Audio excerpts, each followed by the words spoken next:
ಜೀವನದಲ್ಲಿ ಎಲ್ಲದಕ್ಕೂ ಒಂದು ಕಾಲ ಎನ್ನುವುದು ಕೂಡಿ ಬರಲೇಬೇಕು. ತಾಳ್ಮೆಯಿಂದ ಇರು, ಆಗ ನಿನಗಾಗಿರುವಂತಹ ಅನ್ಯಾಯಕ್ಕೆ ಉತ್ತರ ಎನ್ನುವುದು ಸಿಕ್ಕೇ ಸಿಗುತ್ತದೆ. ಏಕೆಂದರೆ ಕಾಲಚಕ್ರವು ಎಲ್ಲರಿಗೂ ಒಂದೇ ನೋಡಿ. ಅಹಂ ಯಾವಾಗಲೂ ಕೂಡ ಕಾಲಿನ ಕೆಳಗೆ ಇರಬೇಕು. ತಲೆಯಲ್ಲಿ ಇದ್ದರೆ ಕಿರೀಟವನ್ನು ಧರಿಸಲು ಜಾಗವೇ ಇರುವುದಿಲ್ಲ. ಪ್ರತಿಯೊಂದು ಕತ್ತಲೆ ಮನೆಗೂ ಕೂಡ ಬೆಳಕಿನ ದಾರಿಗಾಗಿ ಒಂದು ಕಿಟಕಿ ಎನ್ನುವುದು ಇದ್ದೇ ಇರುತ್ತದೆ. ಅದೇ ರೀತಿ ನಮ್ಮ ಕಷ್ಟದ ಜೀವನದಲ್ಲಿಯೂ ಕೂಡ ಸುಖದ ದಾರಿಗಾಗಿ ಒಂದು ದಾರಿ ಎನ್ನುವುದು ಇದ್ದೇ ಇರುತ್ತದೆ. ಅವಶ್ಯಕತೆ ಇರುವ ಕೆಲಸಗಳನ್ನು ಮೊದಲು ಆರಂಭಿಸಿ, ಬಳಿಕ ಸಾಧ್ಯವಾಗುವುದನ್ನು ಶುರು ಮಾಡಿ. ನಂತರ ನೀವೇ ಅಸಾಧ್ಯವೆಂಬ ಕೆಲಸವನ್ನು ಆರಂಭಿಸುತ್ತೀರಾ. ಶುರುವಿನಲ್ಲಿ ಕಷ್ಟವೇ ಅನಿಸಿದರೂ ಕೂಡ ಕಾಲಾನಂತರದಲ್ಲಿ ಎಲ್ಲವೂ ಕೂಡ ಅಭ್ಯಾಸವಾಗುತ್ತದೆ. ನಮ್ಮ ಆಲೋಚನೆ ನಮ್ಮ ಜೀವನವನ್ನು ನಿರ್ಧಾರ ಮಾಡುತ್ತದೆ. ಹಾಗಾಗಿ ಸರಿಯಾದ ರೀತಿಯ ನಿರ್ಧಾರವನ್ನು ಮಾಡಿ, ಸರಿಯಾದ ರೀತಿಯ ಆಲೋಚನೆಗಳನ್ನು ಮಾಡಿ ನಿಮ್ಮ ಜೀವನವನ್ನು ನೀವು ರೂಪಿಸಿಕೊಳ್ಳಿ. ಜೀವನದಲ್ಲಿ ಏನಾದರೂ ಒಳ್ಳೆಯ ಕೆಲಸಗಳನ್ನು ಮಾಡಲು ಅಥವಾ ಏನಾದರೂ ಸಾಧನೆಯನ್ನು ಮಾಡಬೇಕು ಎಂಬ ಛಲದಿಂದ ಆರಂಭಿಸಿರುವಂತಹ ಕೆಲಸಗಳನ್ನು ಯಾವುದೇ ಕಾರಣಕ್ಕೂ ಕೂಡ ಅರ್ಧಕ್ಕೆ ಬಿಡಲು ಹೋಗಬಾರದು. ಕಾರಣಗಳು ಸಾವಿರಾರು ಇರಬಹುದು, ಆದರೆ ಅವುಗಳನ್ನು ಮೀರಬೇಕು. ಇಲ್ಲವಾದಲ್ಲಿ ನಿಮ್ಮ ಸಮಯ, ಶ್ರದ್ಧೆ, ಸಾಮರ್ಥ್ಯ ಎಲ್ಲವೂ ಕೂಡ ವ್ಯರ್ಥವಾಗುವುದು. ಅದೇನೇ ಕಾರಣಗಳು ಇದ್ದರೂ ಕೂಡ ಜೀವನದಲ್ಲಿ ಎಲ್ಲವನ್ನು ಕೂಡ ಎದುರಿಸುತ್ತಾ ಮುಂದೆ ಸಾಗುವುದನ್ನು ಕಲಿತುಕೊಳ್ಳಿ. ಆಗ ಖಂಡಿತವಾಗಿಯೂ ಕೂಡ ನೀವು ಅಂದುಕೊಂಡಿರುವಂತಹ ಕೆಲಸ ಯಶಸ್ವಿಯಾಗುತ್ತದೆ. ನೀವು ಸತ್ಯವಾಗಿ ಇದ್ದಾಗ ಮಾತ್ರ ಕಣ್ಣುಗಳಿಂದ ನೀರು ಎನ್ನುವುದು ಬರುತ್ತದೆ ಮತ್ತು ನಿಮ್ಮನ್ನು ಅರ್ಥ ಮಾಡಿಕೊಳ್ಳಲು ಯಾರೂ ಕೂಡ ಇರುವುದಿಲ್ಲ. ಏನೇ ನಡೆದರೂ ಕೂಡ ಯೋಚನೆಯನ್ನು ಮಾಡುತ್ತಾ ನಿಲ್ಲಲು ಹೋಗಬೇಡಿ. ಏನು ನಡೆದರೂ ಕೂಡ ಅದು ನಮ್ಮ ಒಳ್ಳೆಯದಕ್ಕೆ ಎಂದು ನಡೆಯಿರಿ. ಆಗ ಎಲ್ಲವೂ ಕೂಡ ಒಳ್ಳೆಯದಾಗುವುದು. ಮನಸ್ಸಿಗೆ ಮಾತನಾಡದಂತೆ ಇರಲು ಹೇಳಿದರೆ ನಿಮ್ಮ ಆತ್ಮ ಮಾತನಾಡುವುದನ್ನು ನೀವು ಕೇಳಬಹುದು. ಇದು ಕೇವಲ ಧ್ಯಾನದಿಂದ ಮಾತ್ರ ಸಾಧಿಸಲು ಸಾಧ್ಯ. ಮೆದುಳಿಗೆ ಕೆಲಸ ಕೊಟ್ಟಾಗಲೆಲ್ಲ ಸಮಸ್ಯೆಗಳ ಬಗ್ಗೆ ಯೋಚಿಸುವ ಬದಲು ವಿಶ್ರಾಂತಿಯನ್ನು ನೀಡಿ ಧ್ಯಾನದ ಲಾಭವನ್ನು ಪಡೆದುಕೊಳ್ಳಿ. ಧ್ಯಾನ ಮಾಡುವುದರಿಂದ ಖಂಡಿತವಾಗಿಯೂ ಕೂಡ ನಿಮಗೆ ಒಳ್ಳೆಯದಾಗುವುದು. ಏನು ಸಹಾಯವನ್ನು ಮಾಡಲಾರದೆ ಎಲ್ಲ ಸಹಾಯವನ್ನು ಮಾಡಿದ್ದೇನೆ ಎಂದು ಹೇಳಿಕೊಳ್ಳುವವನು ಅಧಮನು. ಸ್ವಲ್ಪ ಸಹಾಯವನ್ನು ಮಾಡಿ ಗುಡ್ಡದಷ್ಟು ಸಹಾಯವನ್ನು ಮಾಡಿದ್ದೇನೆ ಎಂದು ಹೇಳಿಕೊಳ್ಳುವವನು ಅಹಂಕಾರಿ. ಬಹಳ ಸಹಾಯವನ್ನು ಮಾಡಿ ಸ್ವಲ್ಪ ಸಹಾಯವನ್ನು ಮಾಡಿದ್ದೇನೆ ಎಂದು ಹೇಳಿಕೊಳ್ಳುವವನು ಸಜ್ಜನರು. ಕಹಿ ಘಟನೆಯ ಬಗ್ಗೆ ಚಿಂತಿಸುತ್ತಾ ಕುಳಿತುಕೊಳ್ಳುವುದು ವ್ಯರ್ಥವೇ ಸರಿ. ನಿನ್ನ ಬಗ್ಗೆ ಪಶ್ಚಾತ್ತಾಪ ಪಡುವ ಬದಲು ನಾಳೆಯ ಬಗ್ಗೆ ಯೋಚಿಸಿ ಮುನ್ನಡೆಯಬೇಕು. ಏಕೆಂದರೆ ನಾವು ಬೇರು ಬಿಟ್ಟ ಮರವಲ್ಲ. ದೇವರು ನನಗೆ ಒಳ್ಳೆಯ ಅವಕಾಶವನ್ನು ಕರುಣಿಸಿ ತೋರಿಸಲಿಲ್ಲ ಎಂದು ಬೇಸರವನ್ನು ಮಾಡಿಕೊಳ್ಳಬೇಡಿ. ಪ್ರತಿದಿನದ ಬೆಳಗಿನ ಜಾವವೇ ದೇವರು ನಿಮಗೆ ನೀಡಿರುವಂತಹ ಅತ್ಯುತ್ತಮವಾಗಿರುವಂತಹ ಉಡುಗೊರೆಯಾಗಿದೆ. ಅದನ್ನು ನಾವು ಸರಿಯಾದ ರೀತಿಯಲ್ಲಿ ಸದುಪಯೋಗ ಮಾಡಿಕೊಳ್ಳಬೇಕು. ನೀವು ಮುಂದೆ ಒಳ್ಳೆಯ ದಿನಗಳನ್ನು ನೋಡಬೇಕು ಅಂದರೆ ನೂರಾರು ಕೆಟ್ಟ ದಿನಗಳನ್ನು ಇಂದು ಅನುಭವಿಸಲೇಬೇಕು, ಅದನ್ನು ಎದುರಿಸಲೇಬೇಕು.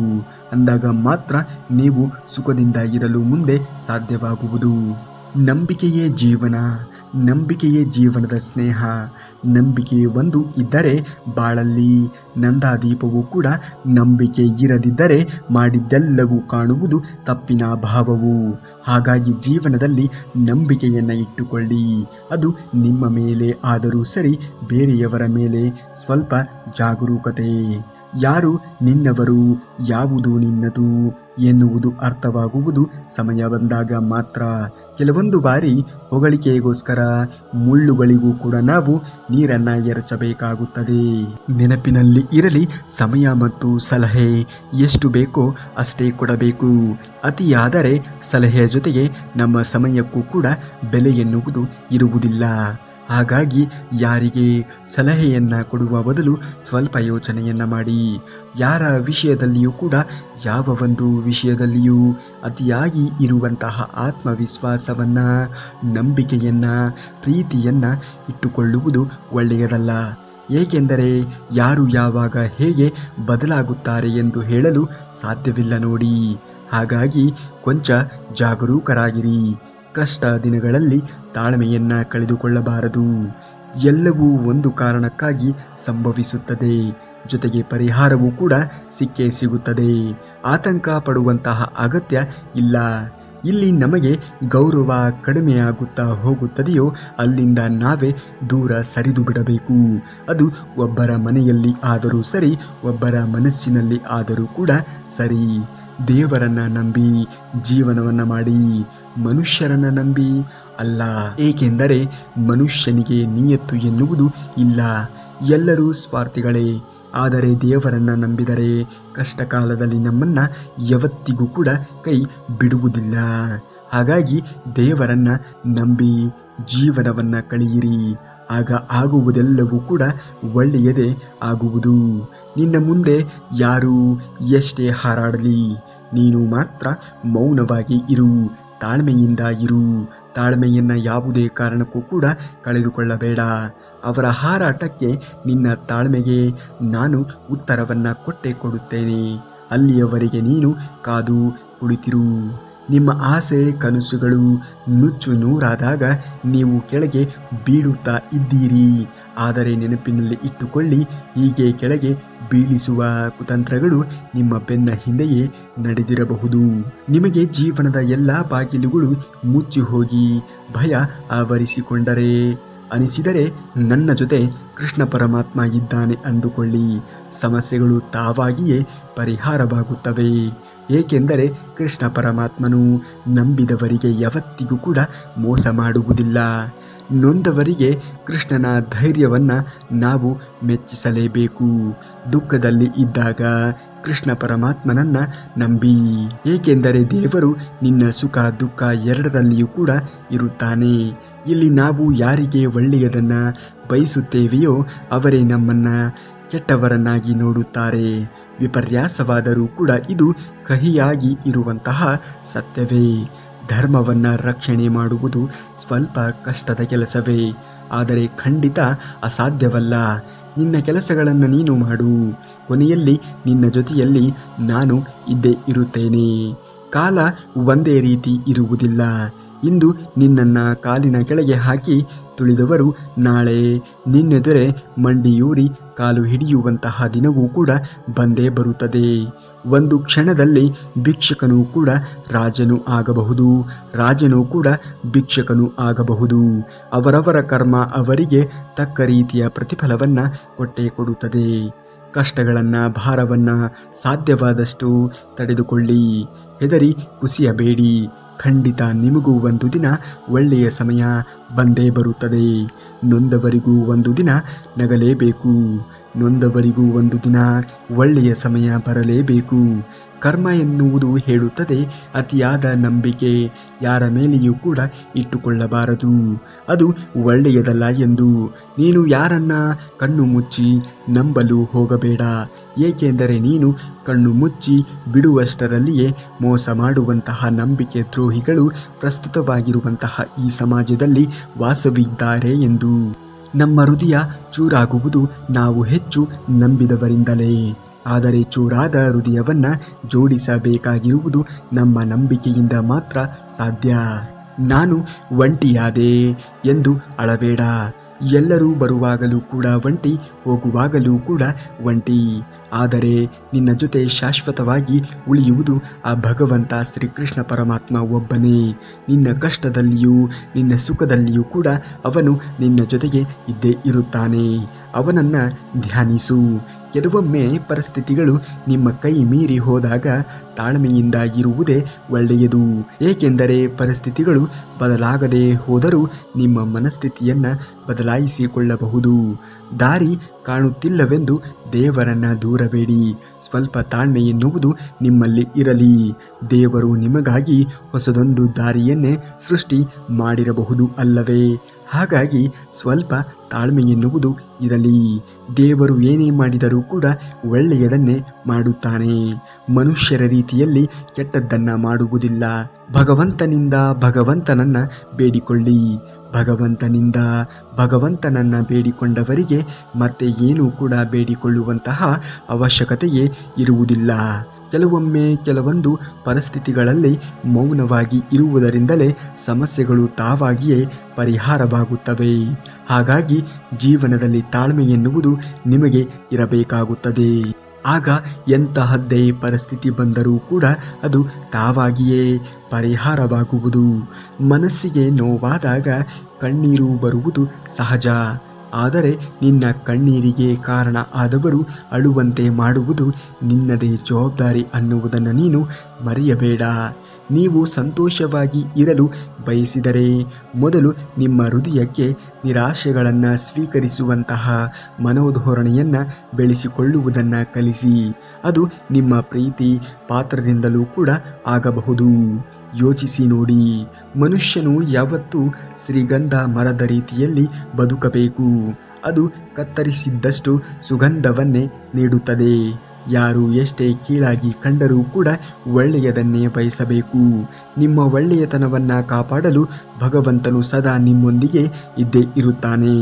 ಇನ್ನೊಬ್ಬರ ತುಳಿತಕ್ಕೆ ಸಿಗದೆ, ಆಡಿಕೊಳ್ಳುವವರ ಬಾಯಿಗೆ ತುತ್ತಾಗದೆ ಇದುವರೆಗೂ ಯಾರೂ ಕೂಡ ಬೆಳೆದಿಲ್ಲ. ಮನುಷ್ಯನು ಒಳ್ಳೆಯವನಾಗಿ ಇದ್ದರೂ ಕೂಡ ಮಾತನಾಡುತ್ತಾನೆ. ಅದೇ ಕೆಟ್ಟವನಾಗಿ ಇದ್ದರೂ ಕೂಡ ಮಾತನಾಡುವವರು ಮಾತನಾಡಿಯೇ ಆಡುತ್ತಾರೆ. ಎಲ್ಲರೂ ಎಲ್ಲರಿಗೂ ಒಳ್ಳೆಯವರಾಗಿ ಇರಲು ಸಾಧ್ಯವಿಲ್ಲ. ಹಾಗೆಯೇ ಎಲ್ಲರೂ ಎಲ್ಲರಿಗೂ ಕೂಡ ಕೆಟ್ಟವರಾಗಿ ಇರಲು ಸಾಧ್ಯವಿಲ್ಲ. ನೋಡಿ, ನಿನ್ನಲ್ಲಿ ಸಮುದ್ರದಷ್ಟು ನೋವಿದ್ದರೂ ಕೂಡ ಸಮುದ್ರದ ತಳದಂತೆ ಶಾಂತವಾಗಿ ಇರುವುದನ್ನು ಕಲಿತುಕೊಳ್ಳಿ. ಏಕೆಂದರೆ ಸುನಾಮಿಗಳು ಏಳುವ ಸಮಯವು ಬಂದೇ ಬರುತ್ತದೆ. ಆಗ ನಿನ್ನ ಬಾಳಲ್ಲಿ ಆಟ ಆಡಿದವರು ನಿರ್ನಾಮವಾಡಬಹುದು. ಯಾರೇ ನಿನ್ನನ್ನು ಅವಮಾನಿಸಲಿ, ನೀನು ಕಣ್ಣೀರನ್ನು ಇಡಲು ಹೋಗಬೇಡ. ತಾಳ್ಮೆಯಿಂದ ಇರು. ಏಕೆಂದರೆ ಸಮಯ ಬರುತ್ತದೆ, ಅವಮಾನವನ್ನು ಮಾಡಿದವರೇ ನಿನಗೆ ಬಂದು ಸನ್ಮಾನವನ್ನು ಕೂಡ ಮಾಡುತ್ತಾರೆ. ಜೀವನದಲ್ಲಿ ಏನೇ ನಡೆದರೂ ಕೂಡ ದುಡುಕುವುದು ಬೇಡ. ಸಮಯ ಯಾವಾಗಲೂ ಒಂದೇ ರೀತಿಯಾಗಿ ಇರುವುದಿಲ್ಲ. ಮೆರೆದವರೆಲ್ಲರೂ ಕೂಡ ಒಂದು ದಿನ ಮಣ್ಣಾಗಲೇಬೇಕು. ನೀನು ತಾಳ್ಮೆಯಿಂದ ಇರು. ಒಂದು ನೊಂದ ಜೀವಕ್ಕೆ ಧೈರ್ಯ, ನಂಬಿಕೆ ಮತ್ತು ದೇವರು ಇವುಗಳ ಪಾತ್ರ ಶಕ್ತಿ ಕೊಡುವುದಕ್ಕೆ ಸಾಧ್ಯ. ಭಗವಂತನನ್ನು ನಂಬಿ ಸಾಕು. ಅದೆಷ್ಟೇ ಕೆಟ್ಟದ್ದಾಗಲಿ, ಎಷ್ಟೇ ಕಷ್ಟವಾಗಿರಲಿ, ನಿಮ್ಮನ್ನು ದಡ ಸೇರಿಸಿಯೇ ಸೇರಿಸುತ್ತಾನೆ. ನೀನು ಎಲ್ಲರಿಗಿಂತ ಹೆಚ್ಚು ಕಷ್ಟ ನೋವು ಅನುಭವಿಸುತ್ತಿದ್ದೀಯಾ ಅಂದರೆ ನಿನ್ನ ಜೀವನದಲ್ಲಿ ಮುಂದೆ ತುಂಬ ಒಳ್ಳೆಯ ದಿನಗಳು ಪ್ರಾರಂಭವಾಗಲಿದೆ ಎಂದು ಅರ್ಥ. ಸತ್ಯಯುಗ. ಎಲ್ಲರೂ ಚೆನ್ನಾಗಿದ್ದರೆ ನಾನು ಚೆನ್ನಾಗಿರುತ್ತೇನೆ ಎಂದು ಅಂದುಕೊಳ್ಳುತ್ತಾರೆ. ಆದರೆ ತ್ರೇತಾಯುಗ. ನಾನು ಚೆನ್ನಾಗಿರಬೇಕು, ನನ್ನವರು ಚೆನ್ನಾಗಿರಬೇಕು. ದ್ವಾಪರ ಯುಗ. ಮೊದಲು ನಾನು ಚೆನ್ನಾಗಿರಬೇಕು, ಆಮೇಲೆ ಬೇರೆಯವರು ಚೆನ್ನಾಗಿರಬೇಕು. ಕಲಿಯುಗ. ನನಗೆ ಮಾತ್ರ ಒಳ್ಳೆಯದು ಆಗಬೇಕು, ಬೇರೆಯವರಿಗೆ ಕೆಟ್ಟದ್ದು ಆಗಬೇಕು. ಈಗ ಪ್ರಸ್ತುತವಾಗಿರುವುದು ಕೂಡ ಕಲಿಯುಗ.